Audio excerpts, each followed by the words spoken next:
Look at all this: Wall Street, skyscrapers, stock exchanges overflowing with money. Tokyo, London, New York, global capitals where decisions are made at the very top. Do you think presidents, prime ministers, CEOs of big corporations like Apple or Google are pulling the strings? Think again. They're just puppets. The real power hides in the shadows. These are companies whose names most people have never heard of. Companies with unimaginable capital, controlling entire markets, influencing the decisions of politicians worldwide. Their names don't appear in popularity rankings, you won't find their logos on billboards, yet they quietly shape the reality around us. In this film, we'll dive into this darkness. I'll show you 5 companies that are running this whole circus from the back seat. Ready for a harsh dose of reality? Imagine an algorithm so powerful it can predict the future. No, I'm not talking about some science fiction film. I'm talking about Aladdin, a tool created by BlackRock, a company managing assets worth over $10 trillion. Yes, you heard that right. 10 trillion. That's more than the yearly GDP of most countries in the world. BlackRock invests this money in practically every major company in the world, from Apple to Saudi Aramco. They own shares in banks, media, pharmaceutical companies, energy companies, tech companies, literally everywhere.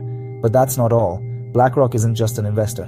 It's also an advisor to governments and central banks. It's their analysts whispering in the ears of the most important decision makers in the world, telling them where to invest, what reforms to introduce, and even how to fight crises. And you know what's the scariest thing? Most people don't even know BlackRock exists. Aladdin, their flagship algorithm, is the true digital brain of global finance. Analyzing millions of pieces of data daily, it predicts market trends, assesses risk, and advises where to allocate capital. It's like a game of chess where BlackRock sees the whole board while we only know the rules of the game. Isn't that scary? A company that few people know about has more capital than many countries and has a real impact on the global economy. Is this still capitalism, or is it some form of technocracy where algorithms decide our fate? Think about it the next time you hear about a financial crisis, rising share prices, or government decisions. Maybe it's not politicians, but BlackRock's algorithm pulling the strings, and we are just pawns in their game.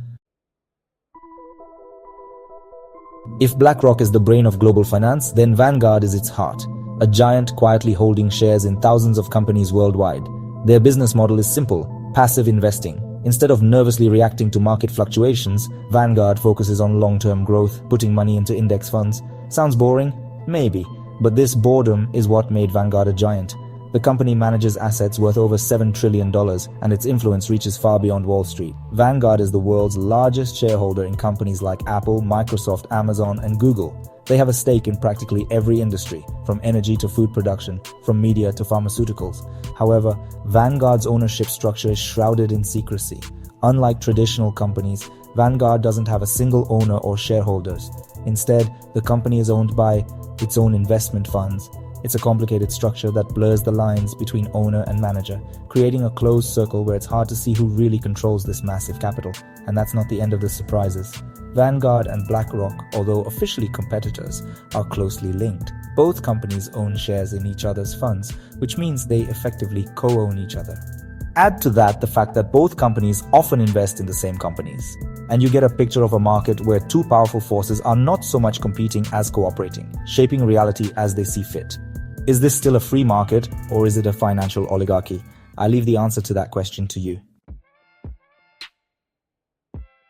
In the shadows of giants like BlackRock and Vanguard operates almost unnoticed State Street, the third piece of the puzzle, without which the picture of global finance would be incomplete. Although State Street manages, a mere $4 trillion, this amount still exceeds the annual GDP of most countries in the world. The Boston-based firm specializes in managing pension and investment funds, giving it enormous influence over the investment decisions of millions of people worldwide. State Street, much like BlackRock and Vanguard, invests in practically every significant industry, becoming a silent shareholder of the global economy.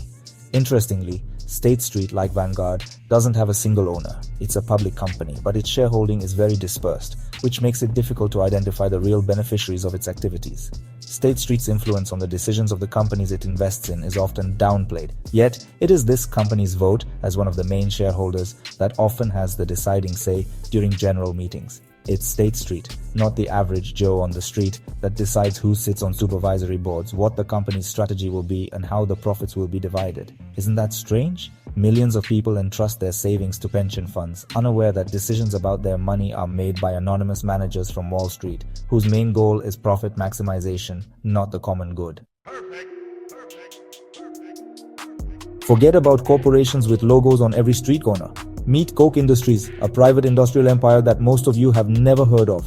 The company operates in industries such as chemicals, oil refining, fertilizer production, paper, and even cattle ranching. Unlike Apple or Microsoft, Koch Industries isn't listed on the stock market. It's privately owned by the Koch family. This anonymity gives them enormous power and freedom to act. The Koch brothers have been funding organizations that promote free markets and deregulation for years, having a huge impact on American politics. This is an example of how big business, operating in the shadows, can influence the lives of millions of people. In the world of big business, where profits matter and morals take a back seat, there are companies that cross every line. Companies for whom war and suffering are just an opportunity to increase their capital. One of them is Cerberus Capital Management. The company's name is no accident. In Greek mythology, Cerberus is the three-headed dog guarding the entrance to Hades, the land of the dead. And indeed, this company's activity has something of a dark underworld aura. Cerberus is a private equity fund that specializes in buying up companies in financial difficulty. Sounds innocent? Only on the surface. Cerberus's portfolio includes companies from the arms industry, producing firearms, ammunition, and even components for combat drones. But that's not all. Cerberus also invests in private prisons. Yes, you heard that right. In the USA, where the prison system is largely privatized, companies like Cerberus profit from prisoners, treating them like commodities. The more prisoners, the bigger the profits. The list of Cerberus's controversial investments is long.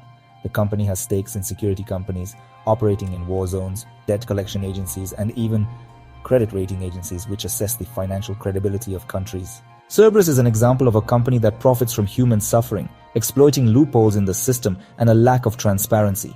It's an example of how far greed can go and how easily one can lose their moral compass in the pursuit of profit.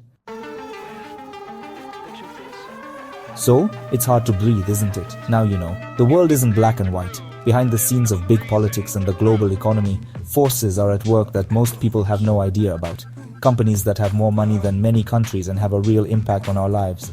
Next time you hear about a financial crisis, a war in a faraway place, or political decisions that seem absurd to you, ask yourself, who really benefits? Who's pulling the strings?